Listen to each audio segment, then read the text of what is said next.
As I mentioned earlier, PCOS is not a disease. It's a group of symptoms because of an unbalanced state of mind, body, spirit, and it can easily be managed once you go internal. There is no copy-paste solution to PCOS because different women have different forms and causes of PCOS, and comparing yourself to someone else is only a hindrance in your PCOS healing journey. You can very well heal your body provided you give it the right tools. You can reverse the symptoms and manage your PCOS beautifully provided you trust the process, and this is what I help my clients with. So here are a few ways and tips to help you manage your PCOS. The first one, reduce inflammation. We saw how badly inflammation affects our tissues, damages them, and causes havoc in our reproductive system. So the first step to this is removing all the inflammatory foods from your diet which possibly can cause inflammation, like dairy, wheat, GMO foods like soy, corn, a lot of artificial sweeteners, preservatives, chemicals, toxins. Also removing all the ingredients which are foodless, which the body doesn't understand as food and treats it as toxins. So check your labels, read your labels, and figure out, are you eating food or are you eating foodless food? And what you need to do to lower your inflammation again is to add a lot of anti-inflammatory foods in your diet, like all the colorful fruits and vegetables, your greens, adding a lot of herbs like turmeric, ginger, doing lemons, aloe vera, tulsi, basil. All these herbs and adding a lot of spices can help you to lower inflammation and keep that in check. The next one is to lower your insulin resistance. Now we clearly saw that excess insulin can create havoc in our reproductive system and cause all that excess weight and stubborn belly fat which does not move. So lowering insulin is a great way to improve your PCOS, and you can do that by making a list of all the foods that can up your insulin in the blood, like sugars, all your refined flours, refined foods and processed foods, low fat yogurts, whey protein. All these are really high on their insulin index. So removing these foods and adding a lot of foods with fiber and complex carbs are a great way to improve your insulin resistance. Also, constant snacking or nibbling can increase your insulin levels. So it's important to eat only when you're hungry and space your meals out so that you do not have an insulin surge all the time in your blood. The next is improve your gut microbiome. Now our gut is this garden of bacteria with some good guys and some bad guys, and these actually then have an impact on the way our health shapes up. So the more good guys we have, the better health we have, and the focus should be to improve the good bacteria and not the bad bacteria if you want to have stable weight, mood, sugar levels, no cravings, and if you want to have good sleep, good skin, good hair. Your gut bacteria is very important. Basically, what we eat feed these bacteria. If you eat the right food, the good guys grow.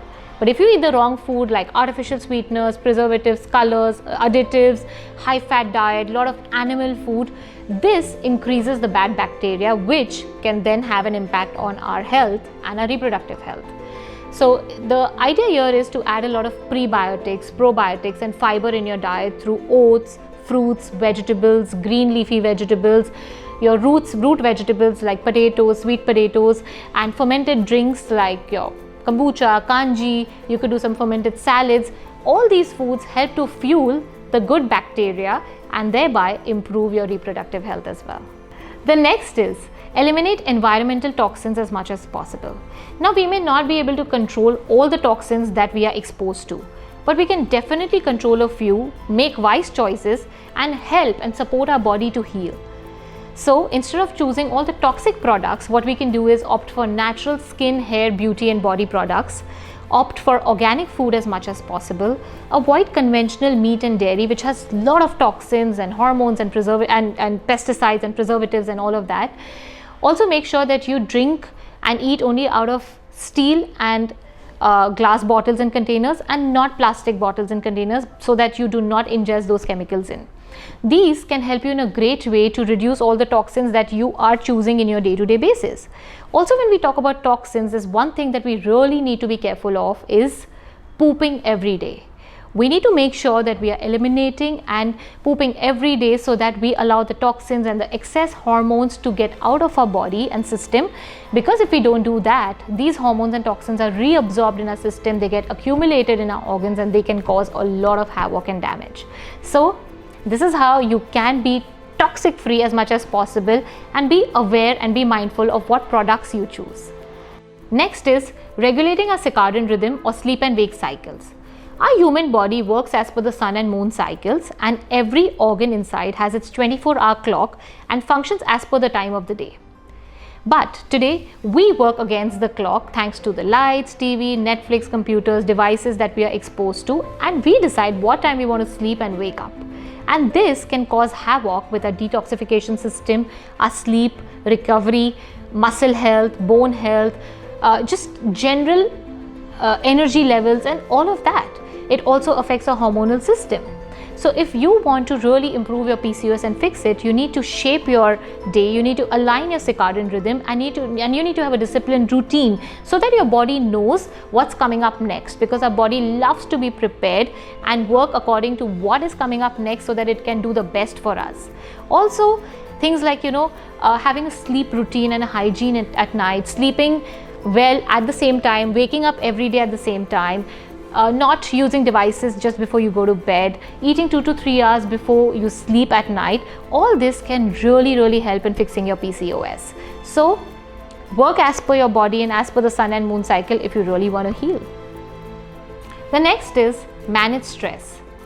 Now, stress is great for a short period of time like we mentioned earlier, but if it's going on for too long and it doesn't end, then stress dictates in your body whether you're supposed to reproduce or not, and whether if the environment is safe for having a baby and growing it in your womb or not. So it's so important to manage stress, to reduce and to just deal with stress in a very positive way so that your body feels safe to have a healthy reproductive system. Because at the end of the day, the work of your reproductive system is to have and hold a baby within. So the ways that you can manage your stress is by actually managing your thoughts and emotions, because we are the only mammals that can perceive stress with our thoughts by just thinking about something, assuming things, living in the future and making up stories in our head and believing that they may come true, but they may actually never come true ever. So if you really want to deal with your stress, you need to tame your thoughts, control them and manage them well so that you think positive. You could do a lot of breathing, meditation, yoga, a lot of self-care activities like going for, your hobby classes or pursuing something that you really love and enjoy, meeting up some friends who uplift you, taking care of yourself by eating regular meals and sleeping well. All these activities are a great way to deal with stress. But the most important thing being aware that you are stressed, and then accept it and then deal with it to get just better results for your health and reproductive system. The next is right kind of exercise. Now, we all know that exercise is very important to burn fat, to lower inflammation, to improve insulin resistance, but the type of exercise really matters, and it all depends on your state and condition of your body, your stress levels, and most importantly, your choices. You need to pick up an exercise which you really love and enjoy rather than being pushed into something that you hate to do. The exercise should be motivating and should make you want to get up and do it every day. So choose that form of exercise. Also, if you're really stressed out or you have very high stress levels, maybe physical, emotional, mental, then choosing an exercise like an HIIT or CrossFit can throw your body off the whack. Instead, you need to choose more restorative workouts like yoga, Pilates, which can give your body that benefit but calm you down at the same time. And in case stress is not a concern in your life, then doing workouts like resistance training, weight training, HIIT, running, all of this can help you lower your inflammation and your symptoms of PCOS. So choose your exercise wisely. And the most important thing is be active. Moving around through the day, doing your household chores, walking short distances, taking up a flight of stairs instead of the lift is the best way to get your hormones to work for you and to improve your blood circulation and to allow detoxification. So be active and choose the right kind of exercise if you want to heal your PCOS. The next is emotional healing. We all go through episodes in our life which have massive trauma and impact on our emotional health. But how quickly we allow ourselves to heal from this depends on us. Our self-talk is very important because we cannot expect positive results out of a negative self-talk, and our cells of our bodies feel and absorb every emotion that we go through. Also, it's important to acknowledge and be aware that you need to heal, and then seek the right kind of support and help from people who help you and uplift you. It's only a sign of strength when you ask for help. So don't shy away and allow your healing to happen in the best possible way. Let go of the past easily and be free and be light, and let your physical, mental and emotional health come in alignment once again with your own help. So these are a few ways with which you can manage your PCOS, and don't shy away from asking help from a health coach or a nutrition coach, because none of us can do anything alone and we all need help at some point in our life. So stay strong, stay healthy, and hope this series was helpful to help you understand and deal with PCOS in a better way. And if you need any help, you can always DM me or message me, and I'm always available and happy to help you out.